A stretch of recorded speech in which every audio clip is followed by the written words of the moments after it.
Welcome to production of property गपशप। आज मैं आपको बताने जा रहा हूं the single most important reason क्यों डीएच रावलपिंडी इस्लामाबाद के मुख्तलिफ फेजेस में मौजूद रेजिडेंशियल और कमर्शियल प्रॉपर्टीज के रेट नहीं बढ़ने चाहिए। जी आपने बिल्कुल ठीक सुना है, मैं खुद ये कह रहा हूं कि रेट्स को नहीं बढ़ना चाहिए। लेकिन पहले जरा ये समझ लेते हैं कि हम ये आखिर कहते क्यों है कि रेट्स बढ़े। हमने इनको बना दिया हुआ है एक इन्वेस्टमेंट प्रोडक्ट, और अगर हमें हर महीने कोई प्रॉफिट या कैपिटल अप्रिसिएशन नहीं मिलती, बेशक हमने बेचना ना हो, हम अपने डीलर को हर महीने कॉल करके पूछें कि भाई रेट क्या है और हमें बताए कि रेट जो है वो बढ़ गया है, हम ये सुनना चाहते हैं। और अगर ऐसा नहीं होता तो हम स्ट्रेट अवे मायूस हो जाते हैं और उस एरिया को, उस सेक्टर को, उस गली को, उस एवेन्यू को फ्लॉप जो है वो समझना शुरू कर देते हैं। ठीक है, हमें ये समझना चाहिए कि इस वक्त करोड़ों रुपए की प्रॉपर्टीज़ हैं डीएच रावलपिंडी इस्लामाबाद में, उन पे करोड़ों रुपए की कंस्ट्रक्शन होनी है। बेशक कंस्ट्रक्शन कॉस्ट के जो ट्रेंड्स हैं वो हमें थोड़े इवन आउट होते हुए नज़र आ रहे हैं, कुछ मटेरियल्स के कम होते हुए भी नज़र आ रहे हैं, but all in all construction अभी भी बहुत ज़्यादा है। उस हिसाब से लोगों की वेल्थ में इतना इजाफा पिछले 2-3 सालों में नहीं हुआ। इन्हीं 2-3 सालों में कंस्ट्रक्शन कॉस्ट जो है वो काफ़ी बड़ी भी है। थोड़े पर्सपेक्टिव के लिए आपको बताऊं, let's take the example of my own backyard DH phase 5 Islamabad. 3 crore 25 से 3.5 करोड़ रुपए का कनाल का प्लॉट है इस वक्त। 4 करोड़ रुपए की आपकी कंस्ट्रक्शन उस पर लगनी ही लगनी होती है। मैं अक्सर एंड यूजर्स के साथ काम करता हूँ, मैं नोटिस करता हूँ, I get these feelers from them.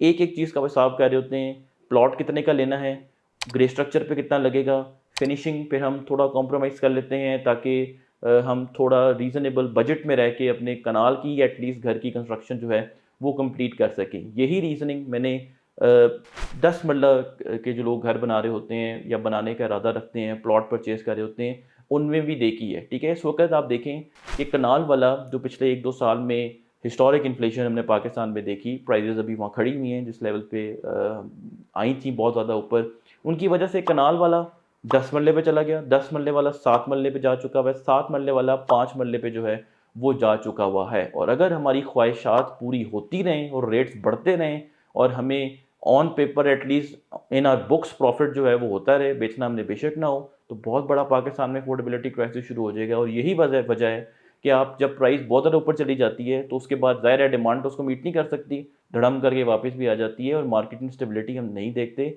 हम मार्केट में फिर ज़्यादा वेरिएशन जो है वो प्राइस की देखते हैं। तो प्राइस के ट्रेंड्स में, ग्रोथ में पॉज आना ज़रूरी है ताकि वो इंडिविजुअल जिन्होंने मल्टीपल होल्डिंग्स की हुई हैं प्रॉपर्टीज़ की, उनके हाथों से प्रॉपर्टीज़ ने निकल के जो घर बनाने वाले यानी कि एंड यूज़र इंडिविजुअल्स के हाथों में जाना है, ये प्रोसेस जो है उसमें फ्रिक्शन ना आए। रेट्स इंक्रीज़ होंगे और demand obviously as such increase नहीं होगी, कैपेसिटी टू पे नहीं होगा, तो फिर हम इस फ्रिक्शन को देखते रहेंगे और मार्केट अनइवन बिहेव करती रहेगी। ठीक है, अब कमर्शियल प्रॉपर्टीज़ की तरह सेंस में हम बात करते हैं। ठीक है, देखें पाकिस्तान में सबसे बड़ा इस वक्त इशू ये है कि रेंटल यील्ड्स मैच नहीं करती प्लॉट की कॉस्ट से और उसके ऊपर कंस्ट्रक्शन की कॉस्ट से।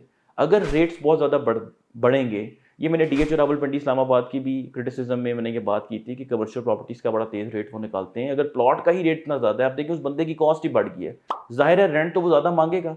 और अगेन फिर वही बात कि कैपेसिटी ही नहीं है लोगों की ज़्यादा रेंट पे करने की। ऐसे बिजनेसेस जो हम कैसे जस्टिफाई करेंगे जो ऐसे टर्नओवर्स जनरेट कर सकें जिनकी वजह से हम लाखों रुपए का रेंट जो है वो पे कर सकते हैं। अब हर कोई चीज़ीएस की या केएफसी की, मैकडॉनल्ड्स की तो ब्रांच या किसी बैंक को तो लेकर नहीं आ सकता। एक हद तक ही बैंक आ सकते हैं, कितने को बैंक आ जाएंगे? इस वक्त सेंट्रल कमर्शियल में 8-9 बैंक तकरीबन आ चुके हैं और कितने को आ जाएंगे? हर बंदे के प्लाजे में तो फिर बैंक नहीं आ सकता ना कि एक ही बैंक जो है वो काफ़ी ज़्यादा ब्रांचेस खोले। ऑब्वियसली टाइम लगेगा, डीएचए फेज़ 5 में भी ज़्यादा ब्रांचेस हमें कुछ बैंक्स की नज़र आएंगी, but it takes time for market absorption of demand. ठीक है, फिर आप देखेंगे अगर कोई पर्टिकुलर फेज़ थोड़ा सा आगे निकल जाता है, उसको ज़्यादा ग्रोथ मिल जाती है, तो उसकी वजह से भी जो कंपैरिजन है वो स्क्यू हो जाएगा। ठीक है, डीएचए फेज़ 5 की एग्जांपल लेते हैं। इस वक्त 325 3.5 का कनाल का प्लॉट है अक्रॉस द रोड। डीएचए 2 में आपको 425 4.5 का कनाल का प्लॉट एक डिसेंट सा मिल जाता है, वो भी डीएचए 2 में।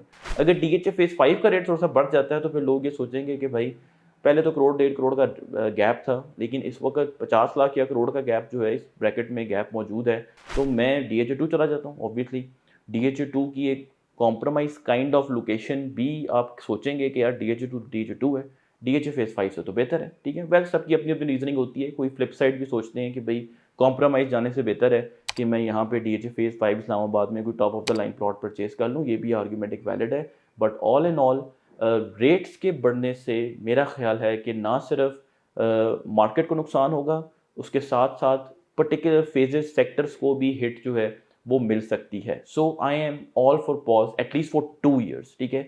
25 एंड 26 आई एंटिसिपेट कि मे बी 27 28 के जो 24 महीने हैं, इनमें से कोई 6-7 महीनों में हम कोई ज़बरदस्त रिलेंटलेस स्पेल देख सकते हैं, जब रेट्स में जो है वो इजाफा हो, obviously backed by some increase in disposable incomes of the people of Pakistan. So this is what Property Gupshup thinks. Don't forget to subscribe our channel as well. Thank you very much.